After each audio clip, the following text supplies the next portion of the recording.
spring, like everything is new. Hey everyone, I'm Harper. I'm pretty sure you'll find this story hard to believe. If I heard it, I probably wouldn't believe it either. But I know that it's true because it happened to me.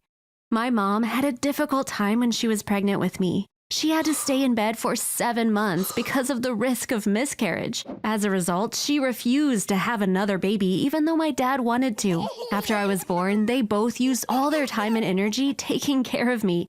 They organized their life around me. I'm not complaining about it because I had a great childhood and adolescence, but I wish they had some other interests too. 2.5 years ago, I moved to another city to go to university. After I left, there was a huge hole in my parents' lives. For 18 years, I was the center of their universe. They had no idea what to do with themselves after I left home. First, they got a cat, then a dog, then a parrot. My mom started taking art lessons. My dad started playing golf again. But none of it was enough. One day, I was on the phone with my mom. As usual, she was crying about how much she missed me, and I was trying to console her. All of a sudden, I had a great idea. Mom, what about adopting a child? If you're really missing taking care of a kid, maybe you could adopt one. This time, it could be a boy. You already raised a girl. It would be a new experience. The first thing she said was, "Sweetie, I'm too old to be taking care of a baby now." I wish I had stopped there, but I didn't. Well, it could be an older child, maybe like 9 or 10 years old. You'd provide a home for a child that needs one, and you'll also have someone to take care of, which you clearly miss. She said, "Maybe it's not such a bad idea. Let me talk to your dad," and hung up.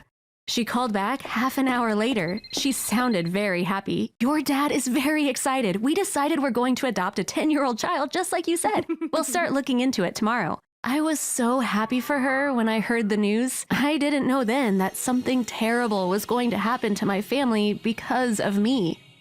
Overnight, their entire focus changed. They contacted the necessary governmental agencies right away and dealt with the bureaucratic stuff. They went around to foster homes.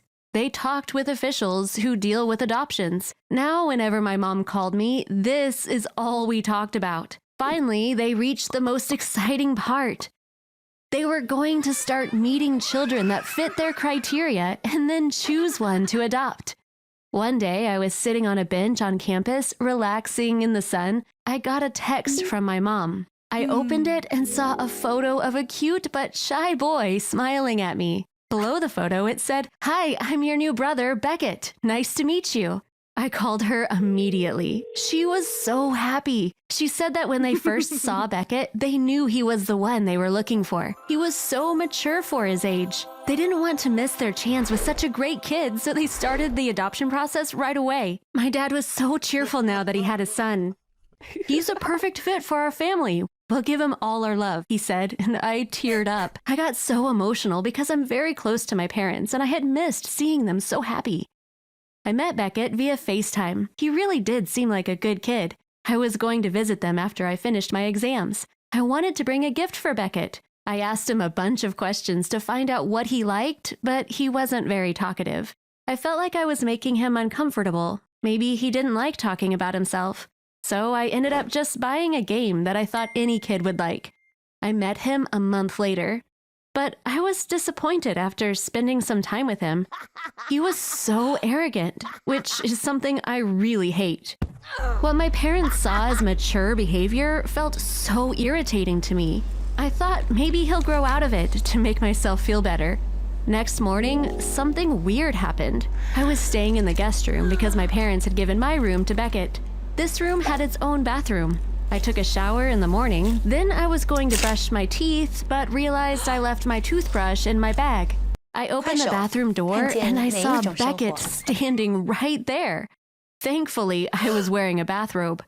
He got so nervous and stammered, trying to say something.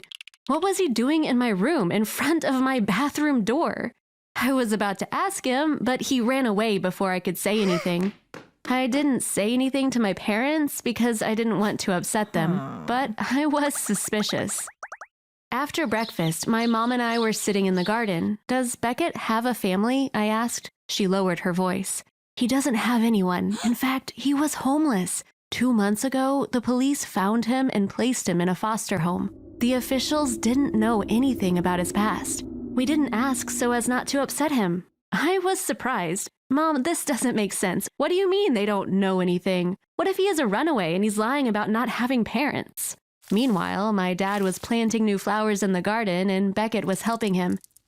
My mom said, "Harper, look at how innocent he is. You think he'd lie? Who knows what he's been through? All we need to do now is try to heal his emotional wounds." I kept watching Beckett over the next few days. Something about him didn't feel right, but I couldn't put my finger on it. On the other hand, my parents were so happy, so I thought it was best to keep my thoughts to myself. Anyway, what could I say? I just had a bad feeling about him, that's all. I was still bothered by the whole thing after I went back to school. Finally, I decided to call the adoption agency. There was no point in lying. I explained the situation to the woman on the phone and asked her to keep this conversation between us. She understood where I was coming from. It's true, we don't know anything about Beckett's past. But there are so many kids here like him whose past we know nothing about. The kids who grow up in the streets are especially unlucky in that sense. Some of them can't express themselves, and some think that what they've experienced is normal and is not worth talking about. I felt ashamed when I hung up the phone. I looked at Beckett's photo. He did look innocent.